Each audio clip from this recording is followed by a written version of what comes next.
శ్రీ గురుభ్యో నమః. సావిత్రితో సత్యమార్గమన్ యూట్యూబ్ ఛానల్కు తిరిగి స్వాగతం. ఈరోజు టాపిక్ ఏమంటే సంక్రాంతి పండుగ గురించి చెప్తూ ఉన్నాను. సంక్రాంతి పండుగ నాడు పాలు పొంగించుకుంటాం.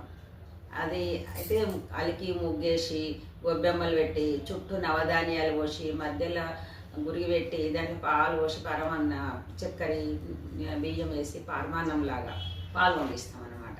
అయితే ఎందుకు అంటే ఇప్పుడు దీపావళి నాడు ధనలక్ష్మి ఏ విధంగానో ధనలక్ష్మి పూజ ఎలా చేస్తారో ఈ సంక్రాంతికి అన్ని పంటలు ఇంటికి వస్తాయి కాబట్టి అన్ని నవధాన్యాలు చుట్టూ పోసి అందులో మధ్యలో పరమాన్నం వండి ఆ భగవంతునికి చూపిస్తాం అన్నమాట.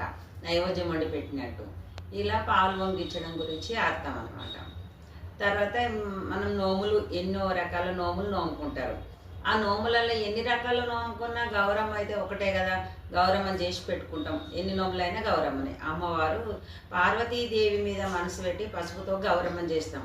ఆ పసుపు ముద్ద అనుకోము, అది పార్వతీదేవి అనే భావన బలం పెంచుకొని అన్ని నోములలో కూడా అమ్మవారిని పెట్టి ఐదో తనం ఇవ్వాలని మనకు ఆ విధంగా మనము పూజ చేస్తాం, నోముకుంటాం.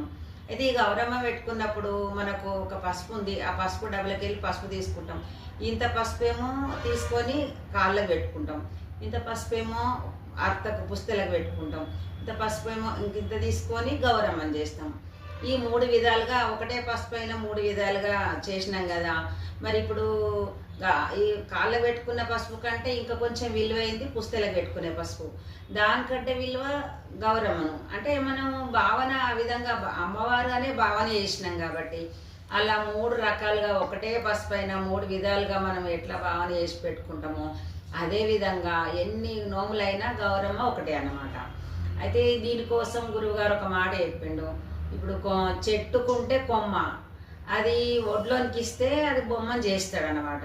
అమ్మవారిని ఒక అమ్మవారిని చేస్తాం, చెట్టు నుంచి చెక్క తీసి అమ్మవారిని తయారు చేస్తారు. అయితే చెట్టుకుంటే కొమ్మ, ఒడ్లోని దగ్గరికి పోతే అది బొమ్మ తయారవుతుంది. కొట్టంగా ఎన్నో దానికి మంచిగా చక్నం రావాలంటే అన్ని రకాలుగా చూసి ఆలోచించి తయారు చేస్తున్నాడు. ఆ విధంగా ఒడ్లని చేస్తాడు.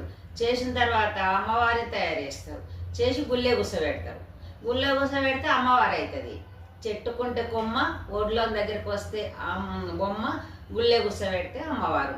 అదే మన జీవితం కూడా, మనం మామూలు జీవితం ఏమో చెట్టుకున్న కొమ్మలాగా, అది గురువు దగ్గర పోయి మనం ఎందుకు వచ్చినాము, ఎందుకు పుట్టినాము, మనకేం కావాలి అని ఆ గురువు దగ్గరికి పోయి తెలుసుకొని జ్ఞానం తెలుసుకొని మన స్వస్వరూపాన్ని